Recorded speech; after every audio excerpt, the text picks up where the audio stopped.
One thing I would address tonight, I was going to talk about some folks that I was hoping would be here tonight, but everybody seems to be up in arms about Trump not putting his hand on the Bible and the swearing in. I would say don't sweat it, it's not a big deal. Okay, it's just not a big deal. I don't know why everybody's freaking out over this, you know, but they're making this big deal and everybody's questioning it, and I'm getting phone calls and I'm getting text messages, why didn't he use the Bible? Well, if you watch the ceremony, it looked like they were being rushed. It wasn't organized, for one. Rushed it. Wouldn't even let the family. Yeah, it was just like, what was up with that? Were they nervous? He started before Melania even got there. Yeah, so, you know, so anyway, just don't sweat it. The whole thing with placing the hand of the Bible and actually going in the court of law, you know, when you raise your right hand to swear in and stuff like that, it's swearing an oath. If you go into Matthew chapter 5:33, I think, 33 through 37, I might have the chapter wrong. I think it's Matthew chapter 5. It just talks about swearing an oath, right? What is an oath? When you make a promise to somebody, that's an oath. Right? Keep your promises. If you promise to do something for somebody, keep your promise. Keep your oath, you know? And so when we came over here in the Puritan, the Bible came over from an old custom, really, laying hand on a Bible. I mean, there's nothing in Scripture says you have to do that. I mean, if you look at, if you go through Scripture in the Old Testament, when can you find anywhere in the Bible where they were putting their hand on a scroll or, you know? From somebody's thigh, you know. In back in the day, in the Chaldeans, time of Abraham, you know, when God made that covenant with Abraham, but the customs of the Chaldeans was what? They would take animals and they'd cut them in two and put the two pieces apart, and they'd walk in between these two pieces, right? Well, we don't do that anymore either, you know. We don't sacrifice animals anymore, you know. So people are really hung up that he didn't put his hand on a Bible and is swearing in.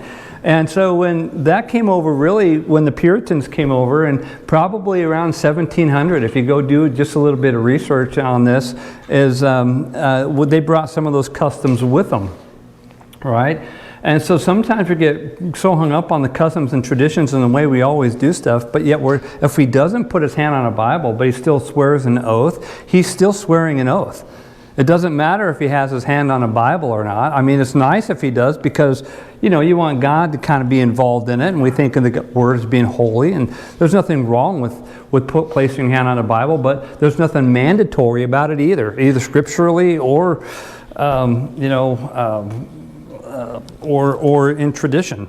But really, if you go and you look at Matthew, and it just says, if you make an oath, if you swear by something, because keep your word. But it's better not to even swear by God or by the oath, because a lot of the times, you know what, we can't keep them. So you're better off not even doing it, you know. And so if you're hearing a lot of it and people are really kind of hung up on it, just don't. It's not a big deal.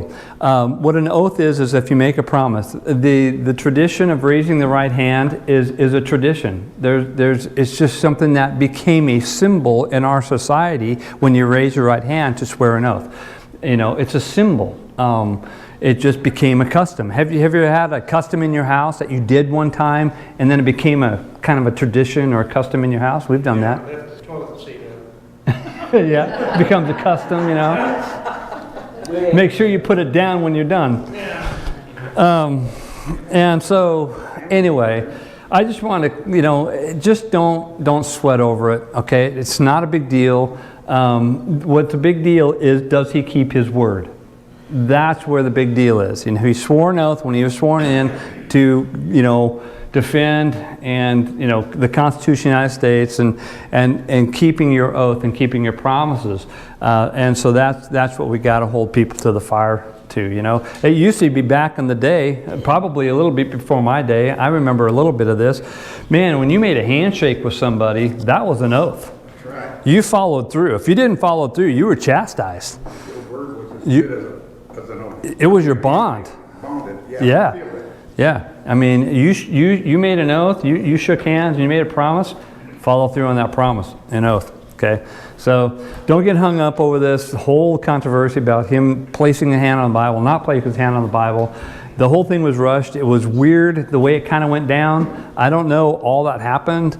So anyway, it's good to have somebody who's actually doing something. Atlanta or whatever her name is, it's not Atlanta. No, that ain't it. Malanta? What's her name? Melania. Anyway, she had a Bible. Yeah, two of them. Yeah, yeah, Just got up there late anyway. yeah. They hurried. They hurried, and it was really strange and stuff like that. So, you know, yeah, just don't get hung up on it. It's not a big deal.